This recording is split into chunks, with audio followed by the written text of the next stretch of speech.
special meeting of the Emery Unified School District Board of Trustees. Roll call, please. Ms. Tamery? President Dice, Present. Member DeWin, Present. Member Pats, Present. and Members Affelt and Ash are excused. Thank you so much, Ms. Tamery. Now, I'd like to please ask everyone to stand for the Pledge of Allegiance.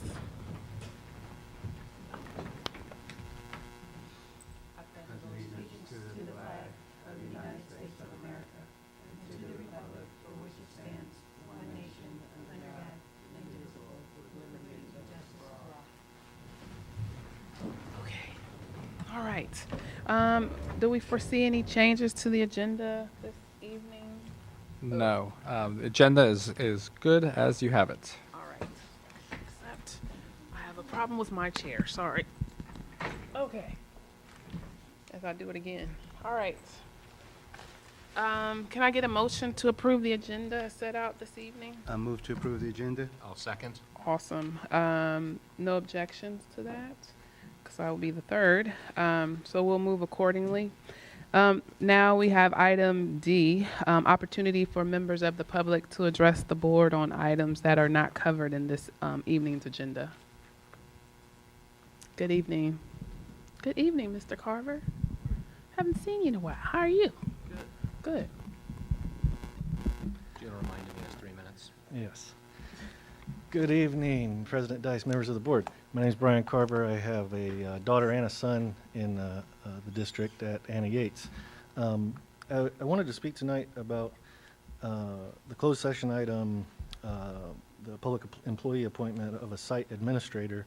I think that means a principal at Anna Yates, if that's what site administrator is. But even if not, I don't know when I might get a chance to address you again about the issue, so I'll take this time.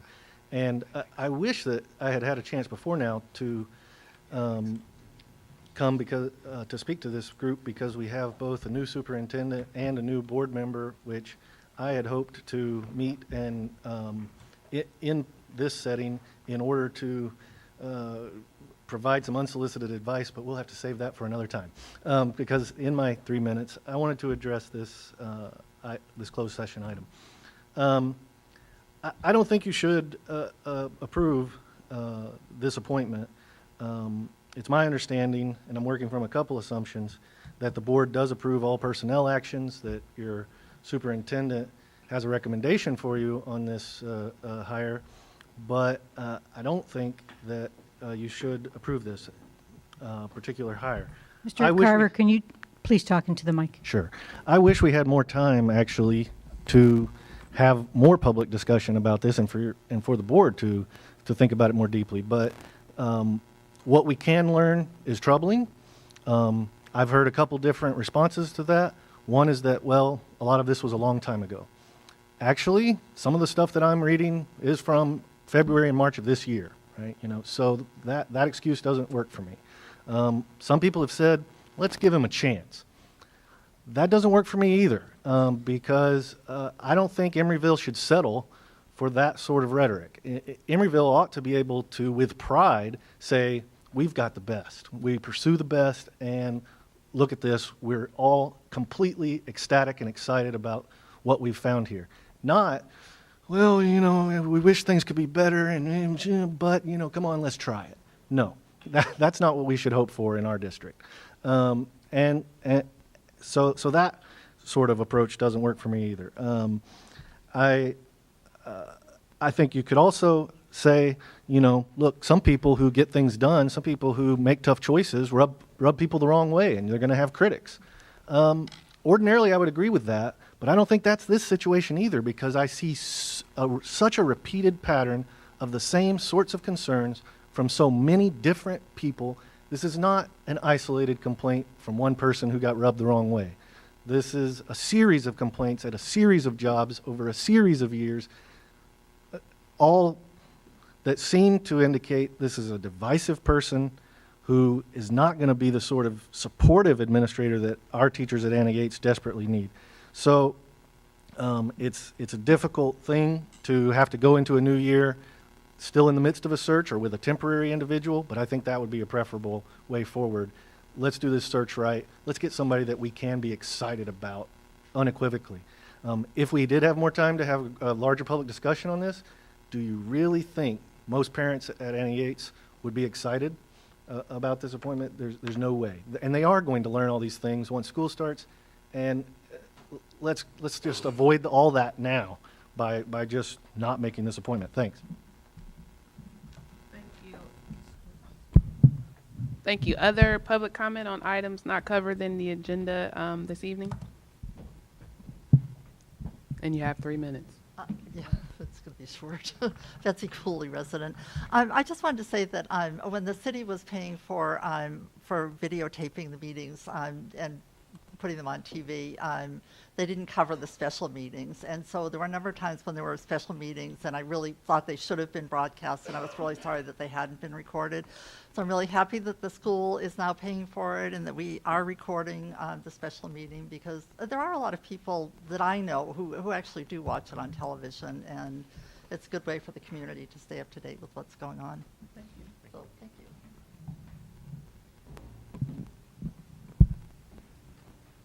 Good evening. Dr. Balf? Good evening, Carol Balf, retired science teacher from the district. I wanted to address the comments Mr. Carver made because I have a strong interest in what happens at Annie Yates and in the school district. And I am very concerned about, in general, about doing a better job of vetting candidates. I think that's something, in general, we need to do a better job of up front. So on that sense, I do want to say that there's some things that I would agree with. However, I saw the email that was sent out by a teacher, I guess it's a couple weeks ago now, with some internet things about the proposed appointee.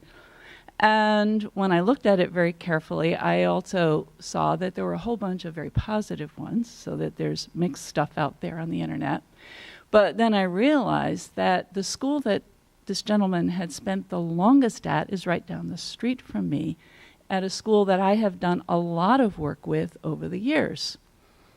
And I just happened to be doing a project with somebody who was deeply involved in it during his whole tenure, and was meeting with her anyway. Somebody I highly respect and who has a really deep focus on equity and social justice in education, and focusing on what's right for kids and for parents and for teachers. I'd rather not name the name. So I asked her, I said, so what do you know about Dr. Mesfin, who is the candidate? And she said, well, first of all, students absolutely loved him. This was a middle school, Montero Middle School. Absolutely loved him. He has a real heart for kids. Secondly, parents loved him, and in this particular setting, and were very positive. Teachers were mixed, and that when he came in with a very, very strong equity focus. And that he tended to be very worried. This is a Hills school in Oakland, and flatland kids were being basically bussed in. And they're huge, huge equity gap, and he was determined to try to work on closing that gap. Over the course of the years, that shifted quite a lot in terms of his working with teachers and his coming to realize you can't blame teachers, you have to work with them. This is from her perspective, but she has reason to believe that and to have observed it firsthand, and she has observed when that kind of thing has not happened in other schools. And so I asked her, I said, well, if you were in a school where he was going to become the principal, how would you feel knowing how he has evolved and having watched him professionally?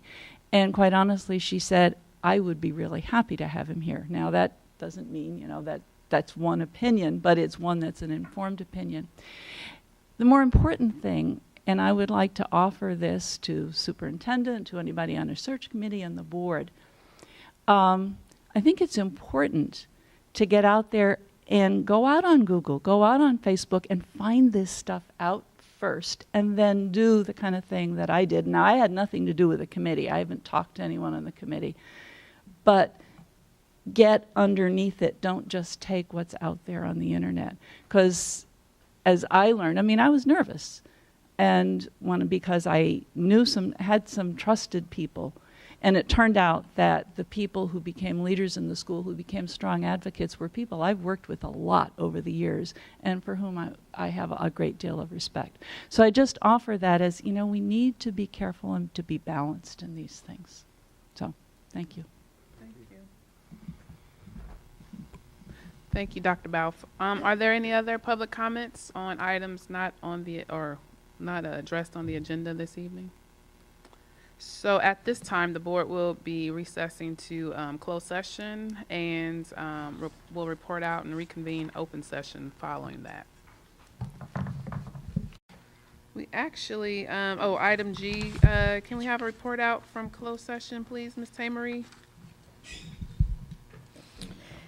There were 3 items in closed session. They were significant potential significant litigation in 3 cases. The board discussed those cases, and there is no action taken. Additionally, the board has decided to pull items J this evening and K. 1. Thank you, Ms. Emery. So, and on the microphone, thank you. So we'll now move on to item H, public hearing regarding the renewal of school parcel tax. And I will be opening the public hearing, or are you going to introduce? No, I was just going to introduce it. Should I introduce it? Okay. The purpose of this item is to secure the Board of Trustees' approval of Resolution 22 for 2013-14. The resolution must be adopted by the Board of Trustees in order to place the measure on the November 2014 ballot. All right. And I'm going to find my space because my place in here.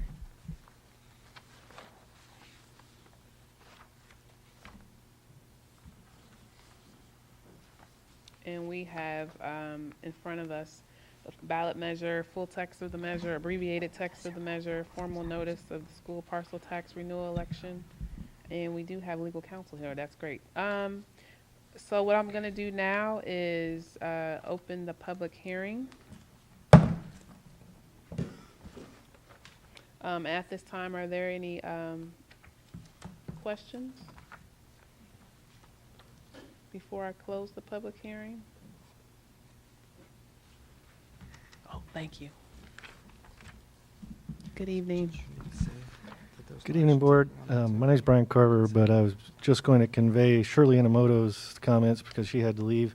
There's some confusion about when the parcel tax expires.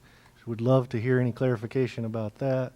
And I think the general, and her special concern is that the senior exemption be continued, and she has some assurance that that is going to happen. But in general, I think the thought was we're not discussing the possibility of having overlapping taxes, right? Where there would be 2 applicable between 2017 and 2019. That, so long as that's not happening and we get the date straightened out, everybody's happy. Thanks. Thank you. Any other public comments during this public hearing? No microphone. Thank you. I saw that. Any other public comments during this public hearing? All right, I'm going to now close the public hearing. In our next section, we'll actually have the dialogue about that and be able to address those. Public hearing is now closed, so we'll now move on to the next item on the agenda. I'm trying to keep up with all this. The next item on the agenda is approval of Resolution 23 for 2013-14, authorizing the superintendent to sign a joint occupancy agreement, or JOA, with the city of Emeryville. This is the first reading.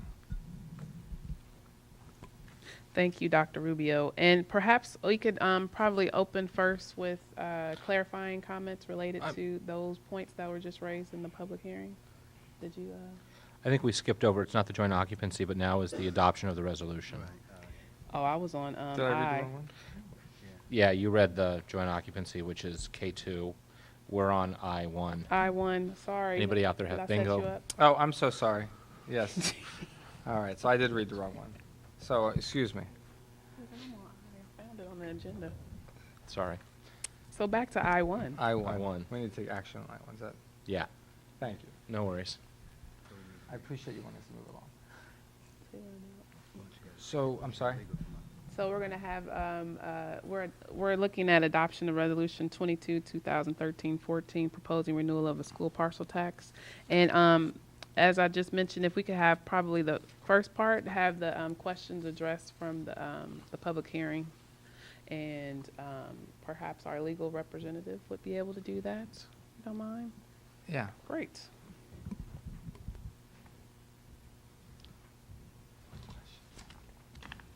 When the other one expires. I'm sorry. I didn't, okay. So, can you help us address the question regarding the expiration date of the first Measure A? Certainly, and just by way of introduction, I'm Harold Freeman, for those I haven't met yet, from Lozano Smith. Actually, there are a few different questions that came out. Maybe I can just kind of rattle through the questions and then give any other clarification you need. One of them was the dates of the measure, and this is one that's a little hard to clarify because if you take a look at Measure A, the existing parcel tax measure, it has a 10-year term. It was adopted in 2007, and the resolution actually states that it is a 10-year measure that becomes effective in July of 2007, which by our math takes us to 2017. Curiously, it appears that probably the intent of the measure was to go to 2019, but that's not what it says. And in fact, the impartial analysis when the election took place in 2007 from County Council actually indicated that the measure would run through 2019. So we have, at best, an ambiguity. The way that this is structured, the current measure, is intended to give you a situation where your current measure will run through 2017, and then the new measure will go into effect as soon as that expires, so July 1st of 2017. And at that point, it will replace the existing measure, frankly, whether the existing measure goes to 2017 or 19. And so we're clearing up exactly what the intent of that is. There would be no overlap. The current Measure A would go to June 30th of 2017, July 1st of that same year, 2017, it would kick over into the new measure if the new measure passes. So that was the first question, and if I can just go through really quickly the other two. Well, actually, it takes care of the overlapping taxes question as well. And I just also wanted to mention in the current draft that's before the board of the resolution and your proposed parcel tax measure, there is an extension of the senior exception or exemption that would work exactly the same way it does under Measure A. So it would just continue forward for that additional period. Thank you. Thank you. So before we go further, are there any questions from board members on what we have in front of us? Nope, I'm fine. I'm good.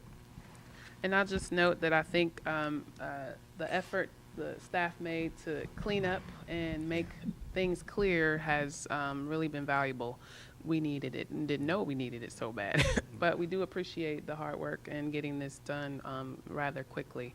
And it's phenomenal to see how things have accelerated in so many ways. So that's been very valuable for us. And if I may, I just would like to thank legal counsel on this because it was it's very appreciated, all the help on clearing up the language and making sure that the public and the residents of Emeryville will be able to clearly understand and read the new language in the parcel tax. Thank you. And just before anything, before we go to a vote or not a vote, but maybe hopefully a motion and then a vote, want to ask if there's any public comment on this particular item. I think we've addressed questions in the public hearing, so good.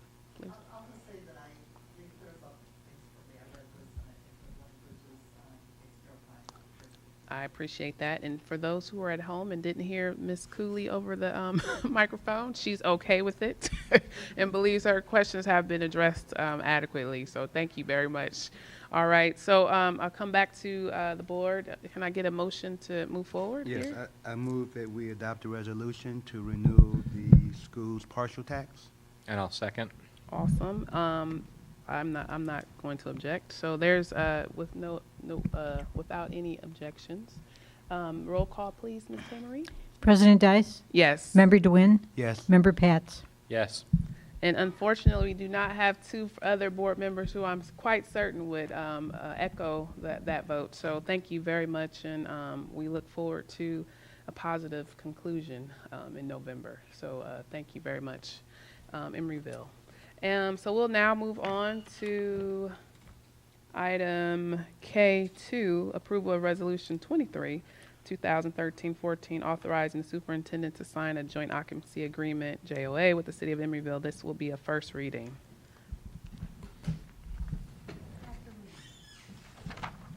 Yes, the purpose of this item is for the board to review the resolution, a resolution authorizing the superintendent to sign the JOA with the city of Emeryville.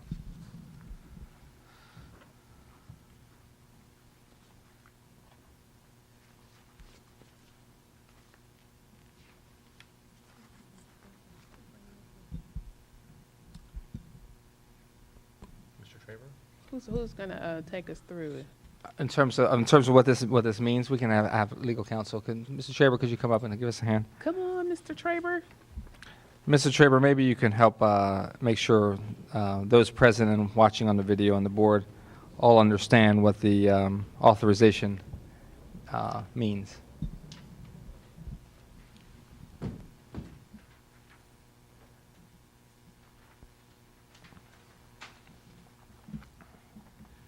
So there are two draft resolutions in your packet tonight. One for approval of the agreement with Turner Construction for construction of the ECCL project, and the other is for execution of the joint occupancy agreement with the city of Emeryville.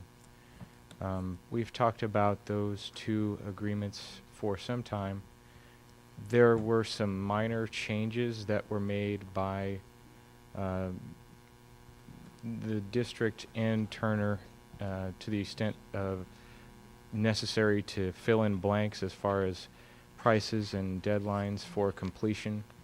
There were some minor changes to language as well, clarifying in the Turner agreement that substantial completion is the deadline by which liquidated damages will be calculated. As to the joint occupancy agreement, there were a couple of clarifications in there regarding the city's responsibility for payment of an art fee and the school district's responsibility for payment of furniture, fixtures, and equipment. There were also some clarifications in there regarding the manner in which those items will be funded and attributed to each party respectively. If you all have any questions on the JOA, I'm happy to answer those. Mr. Traber, if you could Sure. just help us, just with, before we go too far regarding the JOA itself and the Turner contract, I just was hoping, could you just elaborate on the one action item the board is looking at for the moment before those two, which has to do with authorizing the superintendent to sign the joint occupancy agreement with the city of Emeryville? So that action item is embodied in that resolution that's there in your packet. My understanding is that is not. My understanding is that we're not doing that this evening in terms of approving the joint occupancy agreement or the Turner agreement by approving those resolutions.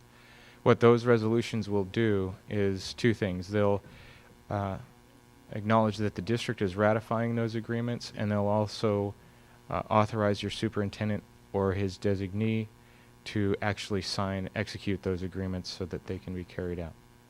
Thank you.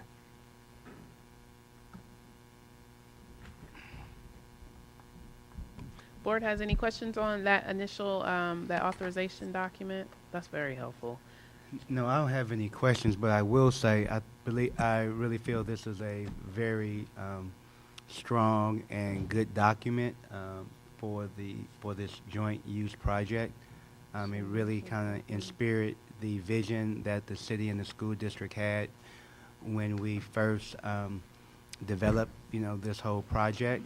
I look forward to, the collaboration of this project, and I want to just kind of congratulate and thank both legal teams of the city and the school district for working hard on this document and making it come to fruition. On the other hand, I still think it's a living and breathing document as we continue to proceed in the construction, as we continue to proceed in building up programs between the two agencies. I think, you know, there's always a time that we probably should come back and, you know, look at this document and see how are we living and breathing this document.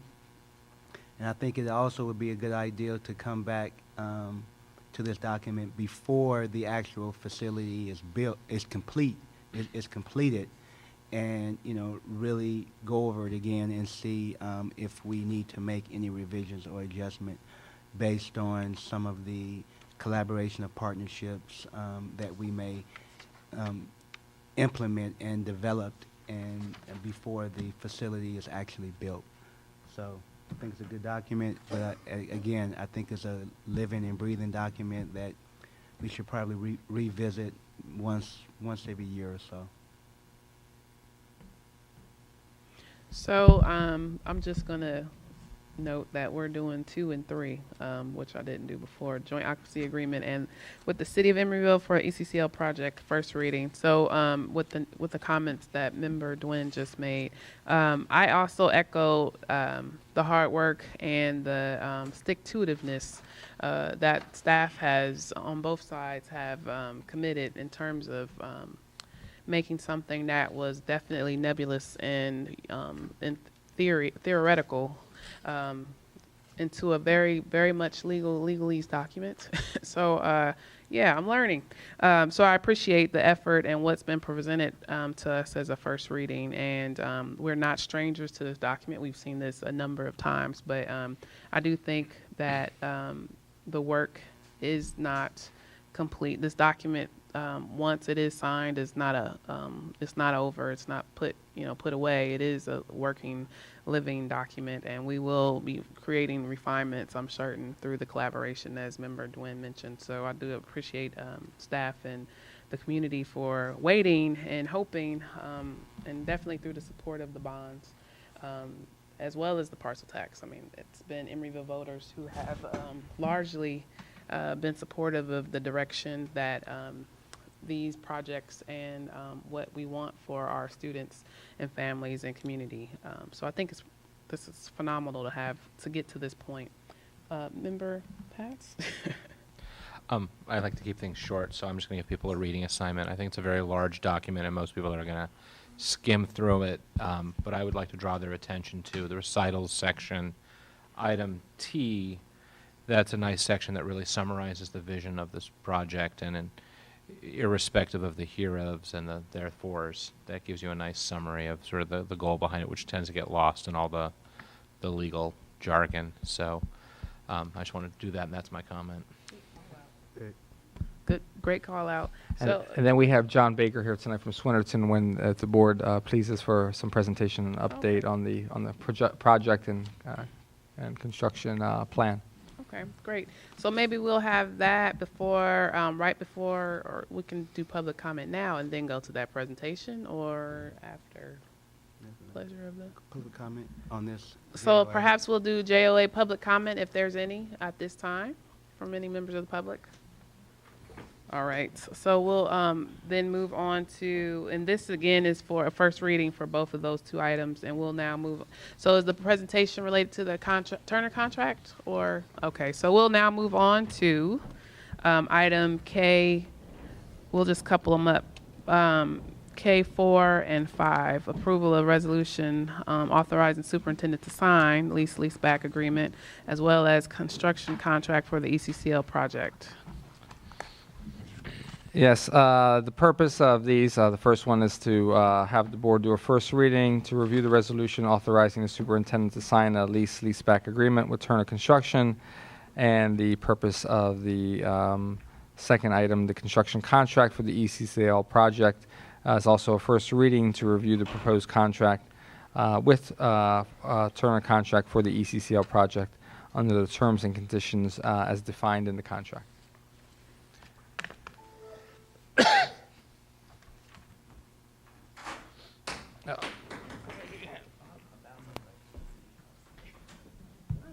were jumpy this evening.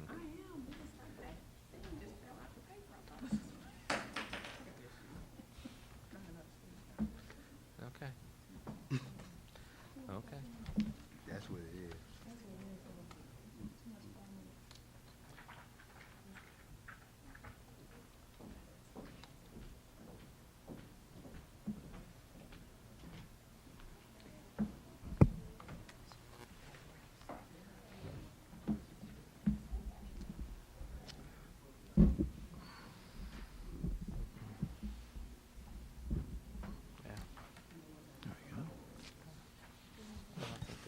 I was gone for 2 weeks. I enjoyed my time off.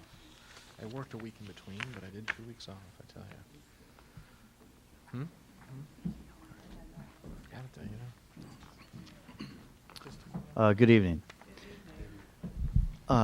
So John Baker with Swinnerton Management Consulting. We're the district's owner's representative for the ECCL project. The purpose of this presentation is to go over some of the documentation that has been issued to the board regarding the recommendation to award the lease-leaseback agreement to Turner Construction. I realize this is the first reading tonight, but I think it's the more detailed presentation which will be followed up with the subsequent meeting. I first want to just do a quick update on the GMP bid process since we last gave a presentation on this.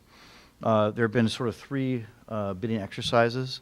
The first were preliminary bids based on the pre-DSA set of documents back in May. That's May 13th of this year. There was an update of the bids based on the DSA approved documents on July 14th, and then final bids based on Turner negotiations with subcontractors and also some other things which I'll talk about on July 18th.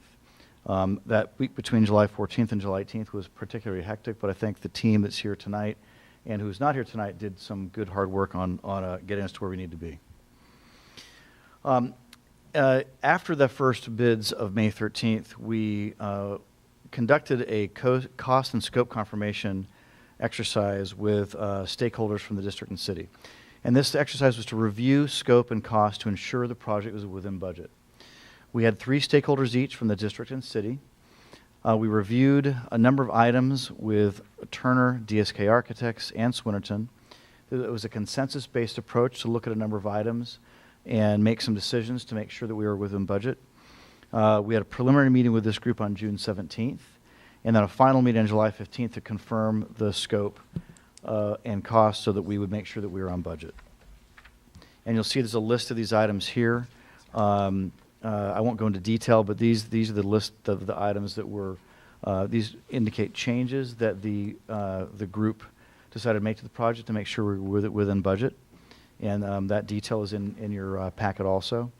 In addition to these things, we also made some additions to the project budget, such as for the pool. That was also discussed at that meeting.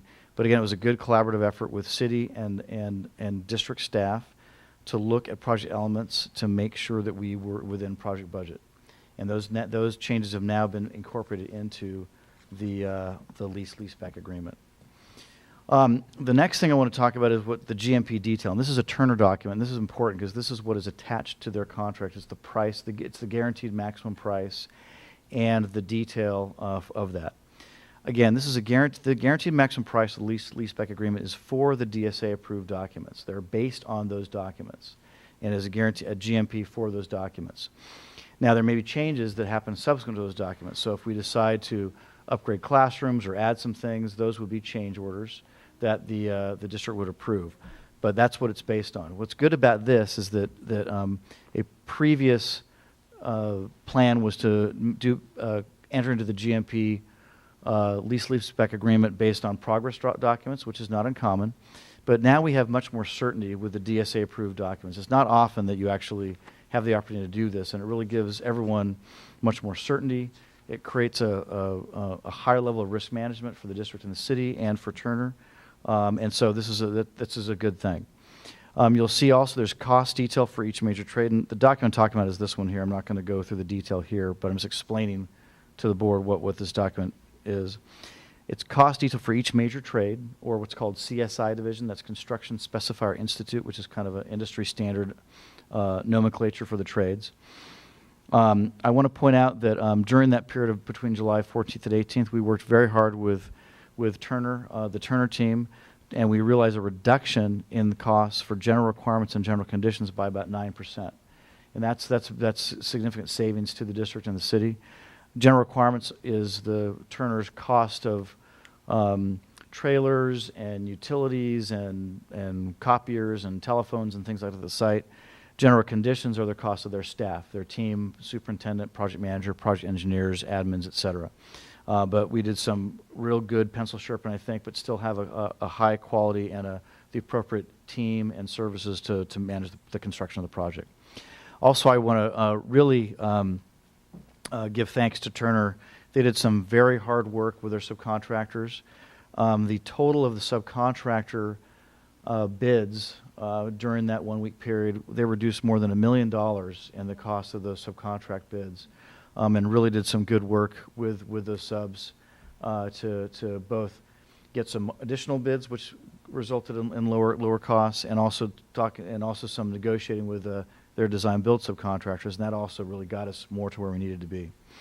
The GMP detail also incorporates the scope confirmation from the June 17th and July 15th meetings, which I mentioned earlier, and includes the standard markups for insurance and fees. And that's what is on this page that shows all those items there. And then the total you'll see at the bottom is $58,616,014. The document also, your backup also includes a milestone schedule. This is really important because this is the contract milestone schedule. I want to point out what these dates are because these are the dates that we're managing too. There are 2 dates for each phase of the project. Substantial completion, which is noted here as SC, and final completion, or FC. I want to take a minute to describe what those are. Substantial completion is the time at which a portion of the project can be occupied for its intended use. What happens at that time is typically the owner's punch list will be produced. The architect will issue a notice of substantial completion. The building officials who have jurisdiction on the project will issue some sort of occupancy document. A temporary certificate of occupancy is common. And that means that that's when the district can actually take possession of the project. The way this works is there's an overlap of when the contractor has possession and the district has possession, and that overlap is between substantial and final completion. Final completion is when everything is done. The punch list has been picked up, the closeout documents are in, warranties, guarantees, all that sort of good stuff is in. So for the gym and pool, it is the summer of next year. For the high school, it's in the fall of next year, and the complete project will be in the spring of next year, of 2016. And so these are actually contract dates. The substantial completion dates have what are called liquidated damages tied to them, which means that if the dates are not met, there's a charge to the contractor per day, and that's the district's protection that the leaseback contractor will build the project on schedule. And this is a lot of detail here, I realize, but this is the milestone schedule. There's a preliminary schedule with several more pages, which will be attached to the actual leaseback agreement. But this is where the documentation of those milestones, those scheduled milestones, is shown. I do want to speak to the agreement. The board and also City Council did a first reading back in June, I think it was, or early June, late May. I want to point out that the agreement is substantively the same as the first reading, much like the JOA is. We've had some minor revisions made for consistency of terminology and definitions. This is sort of T crossing and I dotting, if you will. We had some changed terms that need to make sure we're the same term consistency. This also, the primary change is the attachments and exhibits have been completed in regard to insurance, milestone schedule, all those sorts of attachments that in the first reading, you'll know there are a series of blank pages, attach this, attach that, and that's really the bulk of the change to the document. And importantly, it's been reviewed in great detail by both District Council and City's Council. So the attorneys have weighed in and with much fine-tuning back and forth have completed that document. That's a significant process that protects both the city and the district. I do want to talk about one document in particular which may raise some questions, and that's what's called GMP qualifications. And that's the document that looks like this with a lot of small print. This is something that I, in particular, in order to protect the district's interests, was very eager to make sure that this document was done in detail, produced by Turner in detail, This is clarifying anything that needed clarification. A lot of these items you'll see in that detail are subcontractor clarifications made at the time of their bid. You know, sort of type of, if it wasn't clear if a door frame was grouted or not, it would have that kind of thing in it. So a lot of the text actually comes from subcontractors. This is really quite detailed work that refers back to the specifications. I want to point out that it really is not in any way scope reduction or quality reduction. It's clarification. It includes things like items which are not included in Turner's contract, such as classroom furniture. We'll be purchasing that separate from the Turner contract, and it's in the overall project budget. It identifies district responsibilities for example, utility service. The district needs to sign up with AT&T and Comcast and for fiber service. That is not included in Turner's contract, so it has things such as that in there. It also includes some scope not shown in the DSA-approved drawings. For example, Turner is proposing to reuse base rock on site, which is the most cost-effective way to use base rock. Base rock is the rock that goes below concrete slabs. So they've got quite a few of what I would call means and methods clarifications that aren't really shown in the documents, but say, here's what we'll be doing. And so that's important clarifications also. It has some added definitions. For example, we have some allowances, particularly in terms of those scope clarifications. It talks about those sorts of things. So there's a lot of detail here that hasn't been seen before, but what's important is that anything that's not clear in the DSA-approved documents or the lease-leaseback agreement, it's mostly scope things, is in that document. And that protects the district and city and Turner and the team against anything that might be uncertain during construction. So it's very important that we don't have to have those discussions and debates as we move forward. But it really doesn't change the scope of work, it's just clarifying the scope of work. So I want to make sure that that's clear to everyone who reads that. And there's about, I think, 5 or 6 or 7 pages of that. So that's those are the contents of really the contents and attachments to the lease-leaseback agreement. I want to have a discussion on project budget, and this is very important because as your owner's representative, we would not be enthusiastic about recommending the award of the lease-leaseback agreement had we not done quite a bit of due diligence on the project budget. I think we've mentioned in some previous reports to the board that we would be doing this. We had our Swinnerton's financial control staff, which consists of Toby Fenn and Geraldine Silva, actually did an analysis of all project costs to date. That means they actually went through every cost that's been charged to the project back from its inception. I think we're going back 5 or 6 years to make sure that we had the right number for all those costs. And that was several file boxes we had to get out of storage, and it wasn't a financial audit, but I call it due diligence. But as far as our project management, we consider an audit where we go back and make sure that we look at every cost. So there are no hidden costs that existed or things that were charged that were uncertain. Also, it coincided, which is a good thing, with the closeout of fiscal year 13-14, so we're able to close out the project costs for that fiscal year. We also confirmed the funding source amounts, the MOUs, the bond costs, all of those costs, which are not as round figures as you've seen on previous project budgets. They're kind of down to the cent, but we confirmed all those. The other thing is that the document you'll see, I'll show in a minute, is a much more conventional format. It shows, and I can kind of transition to this, it shows columns for expenditures per fiscal year, as a column for total project budget, a column for total cost to date, and a column for cost to complete. It's a much more standardized format that we're used to looking to, and I think it's much clearer to the district in terms of what it shows. Before, the previous versions had cost to complete and cost to date in the same column, which is confusing to many, especially if any accountants would be looking at this. And so we've really revised this. So not only have we looked at every cost to date, we've confirmed costs per fiscal year, including the one that just ended. We've then we've analyzed the cost to complete based on a lot of discussion with both the city and the district, and then confirmed our total project budget. And so that's what that document shows us. The other thing is that, because we're at this juncture, we can look at the projections of cost to complete with much more certainty than we had before, because we really know we're in a much smaller time frame now.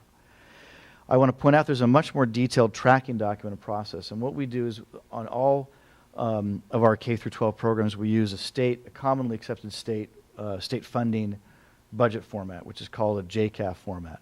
It's used for K through 14 schools. And it has a lot of detail, but that's what we want. It does roll up into a summary, not unlike what I'm showing you here, but it shows every purchase order, cost to date, per fiscal year, all on out the line. What's good about using that format also is, should we get state funding for the project at some point, we've got that ready to go. So and that's why we actually do it, because most of our K through 12 bond programs have both local bonds and they have other money like the FEMA money. They have a variety of funding sources that need to be tracked in addition to state money, so we use that format. So future reports will be a condensed version of that, but that detail will provide the board and also the city with that format also.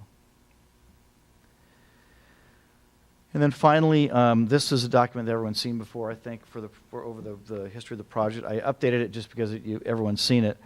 But we're at a big milestone right here. You'll see sort of August 1st, all the preliminary sort of work, which is in the upper left-hand corner, DTSC approval, DSA approval, contract negotiations, all that stuff. We're past that now. We're just about to complete the soils mitigation work. In fact, we're really pretty much done this week. We're about to approve the contract in GMP, the JOA. We're about to complete demolition. And you see in the lower right-hand corner really what's remaining, and that's the construction contract, procuring furniture, fixtures, and equipment, and you'll see the final the milestones at the bottom right-hand corner, which I had shown earlier. But we're going to be moving to a different, I think, scheduling report here, where we're going to focus more on kind of construction and move in detail from this more broad project planning scope. But I just kind of want to show how far we've all come, especially in the last couple months, as we move forward with the project. Good job. Wow, thank you, Mr. Baker. Any questions for Mr. Baker? I just have a few, and I'm glad to see Turner is here as well, because maybe they can chime in on a few of these questions. But based on the value engineering reduction list, how have we compromised, or have we compromised any of our energy efficient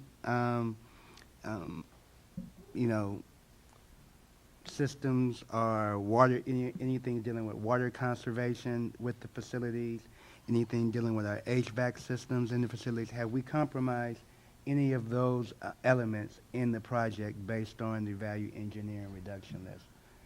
I think the main area where I would be concerned also is we set some targets, and so we set a target working with the design build subs of between, I think, about 1% and 5% savings per trade, depending on the trade. And that's to see if we can have, for example, we have, I think, 60 different types of light fixtures. Mm-hmm. Do we need to have, if we go with 40 light fixtures, do we realize some savings, some economy of scale? We're going to be working as we start construction with the mechanical, electrical, plumbing, and fire sprinkler subs to see if they can work collaboratively with the stakeholders, with facilities, and the AE team, see if it makes sense. Basically, those subcontractors have been working on the project, but they haven't had a discussion with us about, well, gosh, we've got this type of equipment specified, or this kind of duct work, or this kind of wiring, or whatever. We've done some of that, but the idea is to see if we can strategically look at ways of realizing cost savings. So we've set a target in that in those lists. Now, what's important though, and I want to point out that our stakeholder groups, that former board member Josh Simon's been really adamant about this one, about not making first cost savings that result in greater operational costs. Right. Or buying something that's going to wear out in 10 years versus 20 years. So we're going to be looking at that really importantly. You'll notice in the detail on that list, it talks about that, considering operational costs. Okay. So I don't think we're going to make decisions like that unless it really makes sense. An example of one which we did make was there was a solar water preheat system. That sounds great. It sounds like a sustainable feature, but it really isn't. Given the efficiency of the system, it had a 100-year payback at a large cost. And so we decided to take that out, and we saved about $90,000. So it's things like that. Great. So we put some cost savings targets, but we'll work with the team, and we're only going to make those decisions if it really makes sense to make them. Okay, great. That's good. The other thing, and this may be a Turner question, is that based on our community benefit agreement at this time, how are we doing with the percentage of subcontractors of local hires at this point in time? You have to come to sorry. That's right. It'll be longer. I can't capture it all. So this is an estimate. As you know, since we don't have a contract, we can't offer contracts to any other contractors. But currently, we were tracking at slightly over 45% local business participation. Okay. That includes the local impact area, which includes 2 zip codes in Berkeley, Emeryville, and 2 zip codes in Oakland. So we're at 45%. We may do better than that, but we'll wait until we finalize our contracting. That number will change over the course of the project, depending on if there's added scope or reduced scope, but Okay. 45%. Have we done anything with the green corridor going a little further out, outside the impact zone? Yeah, that includes the green corridor. Okay. Because it's pretty, the local impact area is pretty restrictive, just those Right. essentially 5 zip codes. Exactly. So, Okay. all right. All right, that's great. good. That's a good percentage. And then just, this is just a comment. I would really appreciate if next Tuesday when we make the presentation, that our full project team can be there. So that's our architects, our contractor, our, owner's rep, every representative, and from our district, every representative be there. Because we need to show up as a team, and we need to show up there, solidified. Okay? All right, thank you. And just for clarification, you're referring to the city council meeting? Yes. Tuesday evening? Yeah. Yeah. I've been showing for 5 years. Yeah, that's right. So if you could maybe go back to that schedule. Mhm. I wish my mother was watching. So I'll note that my mother, who has now sent maybe 3 people through Emery schools, keeps asking me, when's construction starting? And so I'm just really, I'm glad I can actually, I'm going to take that particular sheet home and show her when she can stop asking me. Okay. So when you see that helps a Well, lot. and what's about this? This is actually now in a contract. So, and so, that's just that means amazing. that that's actually Yeah. that that by agreeing to those schedules, Turner puts themselves at some risk. They've got to. This is probably more important just about anything is making that schedule. No, it's great, and I think as from a child who happens to be the board president, who she, so when are they going to start construction? I'm like, look, lady, we're working on it. We're working on it. So I appreciate this is something I can put on the refrigerator, and every time she asks me, this is where we're working with. So, but I really appreciate. I think. It's incredibly important to communicate once we get to this point, and once hopefully a successful start, that we have as many opportunities to communicate where we are with this project is going to be incredibly valuable for the folks that live around the area and in town in general.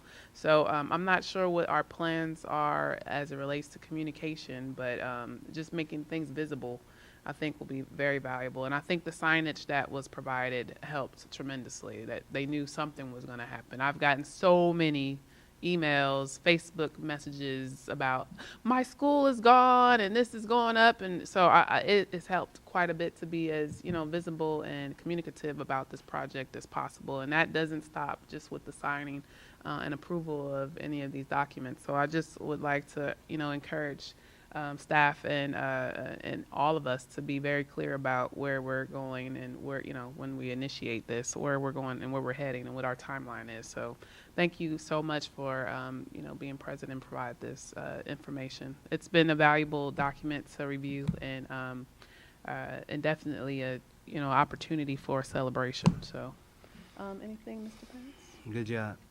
All right. At this point, before you go, are there any public comments to these 2 documents, 4 and 5, if I'm counting right?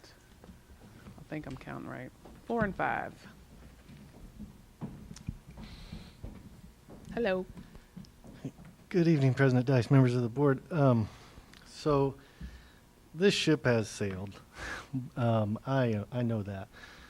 But I also won't apologize for saying this so late in the process, because it's not something I haven't said before. In March of 2012, when I indicated I wouldn't seek reappointment to the Oversight Committee for the bond measure, the last thing I said was to be aware of, or more like beware of, the lease-leaseback structure.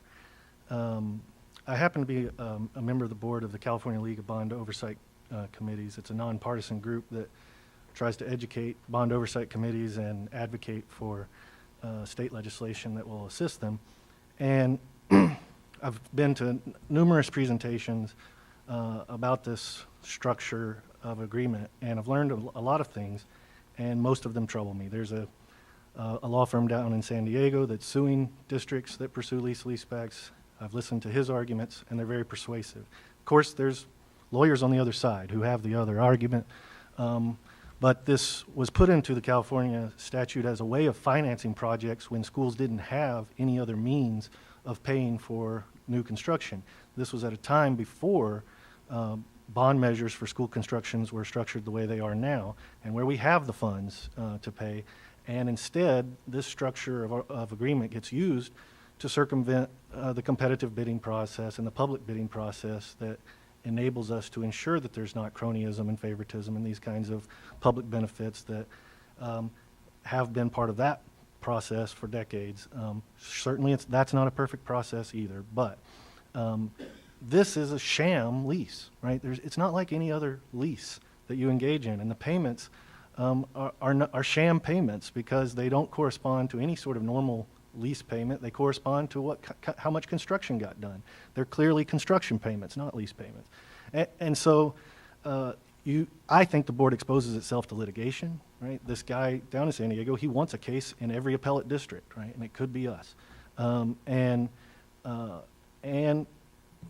it also furthers us down the path of not paying enough attention to what are we going to do with this site, Ralph Hawley, what are we going to do with the Anna Yates site, do we have a long-term plan for those public properties that you guys are trustees for, and it also puts us further on the path towards co-location, which you also know I disagree with. But at any rate, I just wanted to say one last time that I believe this is a mistake.